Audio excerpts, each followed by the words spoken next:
speaking of fantastic, we got a Fantastic Four rumor.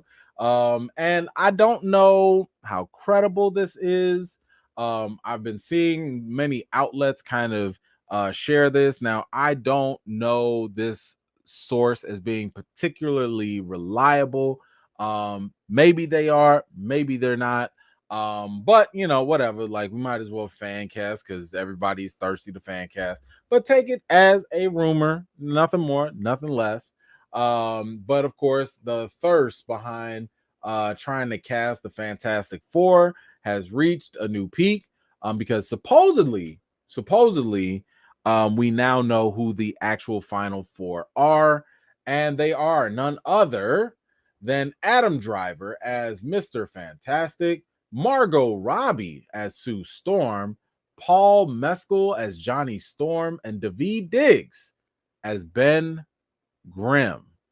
Interesting. Now, let me just say, none of this looks encouraging to me.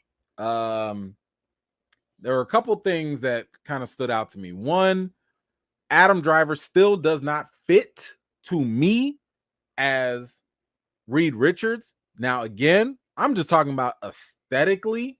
I was kind of more in favor of Penn Badgley, but oh well. Now, I'm not taking nothing away from the brother's acting ability. He can act, so I'm pretty sure he will win people over with his acting. So I'm fine with that. I'm not mad about Adam Driver potentially being Mr. Fantastic. Margot Robbie as Sue Storm. Okay. I mean, Hollywood got this weird fetish about making Margot Robbie like the stereotypical generic blonde actress. When in doubt, get you a Margot Robbie or someone that looks like her. That's what it seems like Hollywood has been doing anyway. So to get somebody with her acting ability, and let's be honest, she easy on the eyes. She is Barbie after all. That could work. I'm pretty sure that'll get the little teenage boys going and all that. So and I thought it was kind of funny because even in the comics, Reed Richards, my man, just like Peter Parker, they marry up. Okay. Because ain't no way, let's be honest, ain't no way you gonna tell me Adam Driver, okay, gonna marry somebody that look like Margot Robbie. Ain't no way. Okay, that's just not gonna happen. So Reed Richards marrying Sue Storm, that was not gonna happen. But my man married up. And you know what? I know that I know what that's like. I know what that's like. I am very, very familiar with marrying up.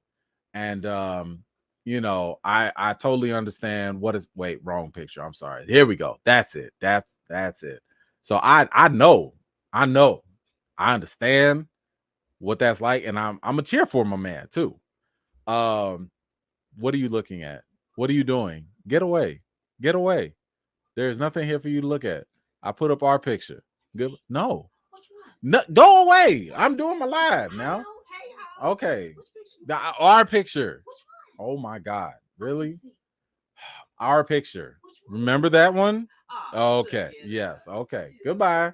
Just interrupting the live and everything. Jeez. I am doing a live. I'm doing a live. We. Anywho. Now, okay. Paul Mescal as Johnny? Like, who is this? Do y'all know who Paul is? Like, who is this? Who's this guy right here? Do y'all know who he is? What he's played in? Like, I don't know what this is about. I mean, okay, look, I'm going to rely on y'all opinion, okay? Because from what I've always kind of known about Johnny Storm is that Johnny is usually supposed to be a ladies' man.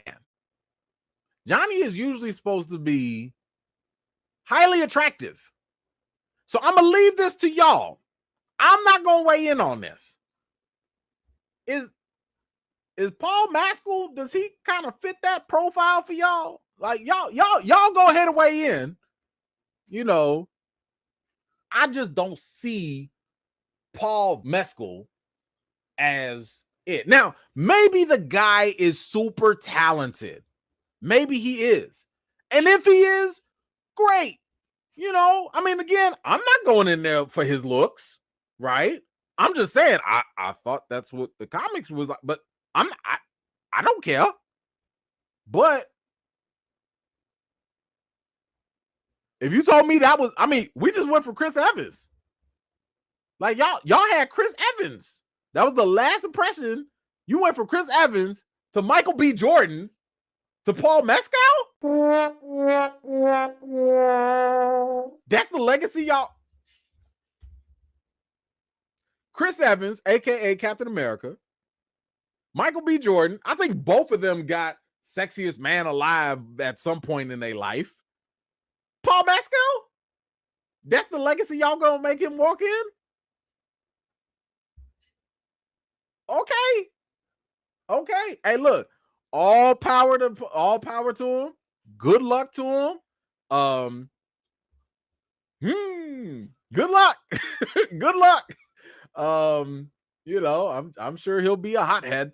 Okay, but the last one is Daveed Diggs. Daveed Diggs?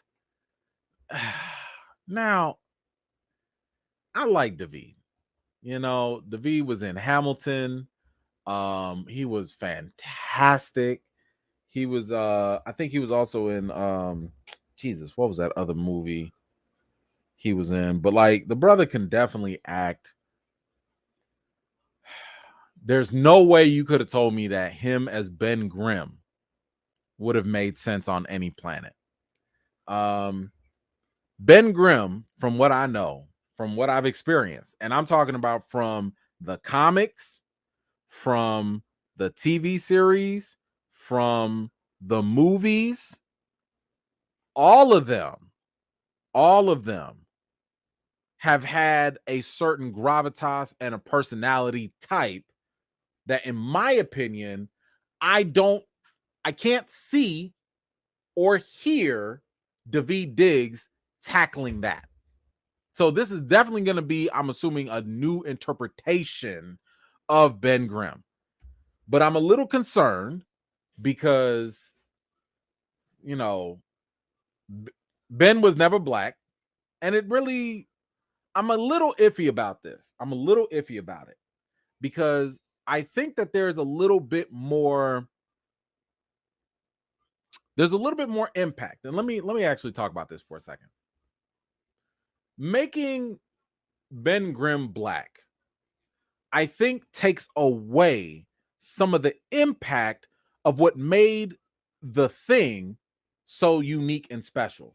Let me explain.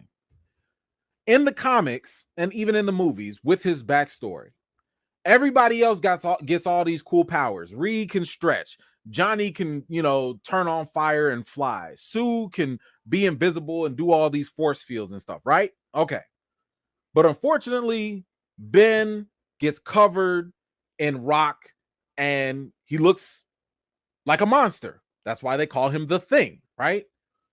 And he gets incredibly self-conscious about it. He gets really self-conscious about it, and he becomes very insecure about it as well. And it's one of those things where, like, now he walks out in the world and he has to deal with people judging him based off of his appearance. Okay?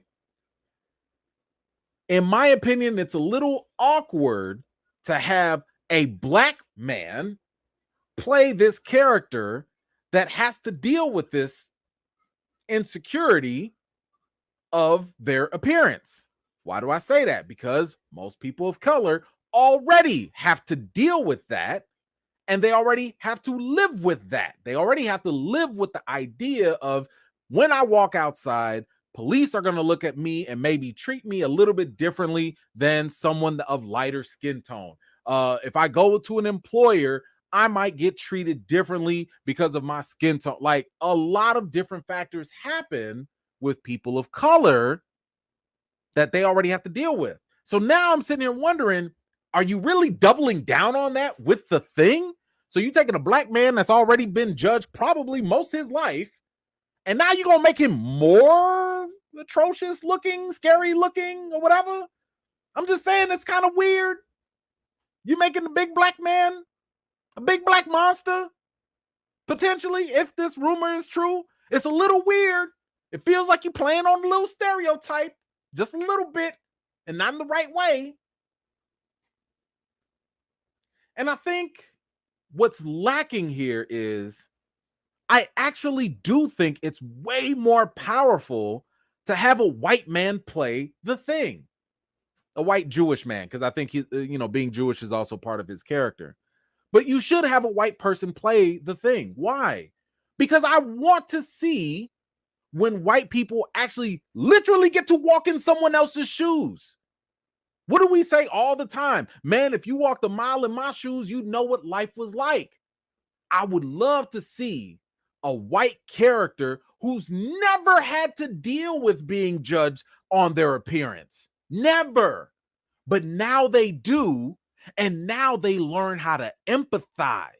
Now they learn how to really see from a different perspective. And as a result, for the audience also gets to see, wow, that's really interesting. Like, he gets it. Clearly, his transformation into a monster is an extreme, obviously, but to have a white person go through what people of color go through, I think would be a very good representation of building a bridge of understanding, which is usually what Marvel has always been known to do. That's what they do all the time. They're like, look, the X-Men are the poster boys for basically discrimination of any kind. Racism, sexism, homophobia, transphobia, all of those things. That's the X-Men. That's your bridge to make a connection. So if this rumor is true, I'm a little disappointed that they gave it to this brother. And I understand that he is half Jewish. I'm not taking that away. I'm talking about the fact that you're giving this role to a black man that's going to turn into a big black monster. And then he still got to deal with these outer insecurities that black people already deal with.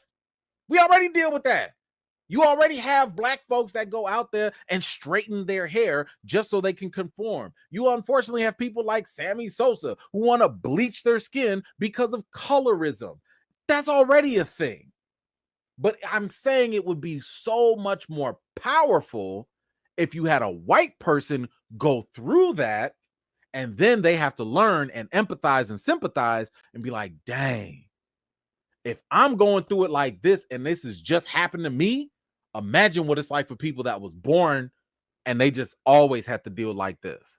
So anyway, if this casting is true, I think this is a huge missed opportunity for those reasons. But anyway, y'all let me know, how do you feel about this Fantastic Four casting? Is this inspiring? Is this exciting? Do you like where this could be going? Can anyone tell me who Paul Mescal is?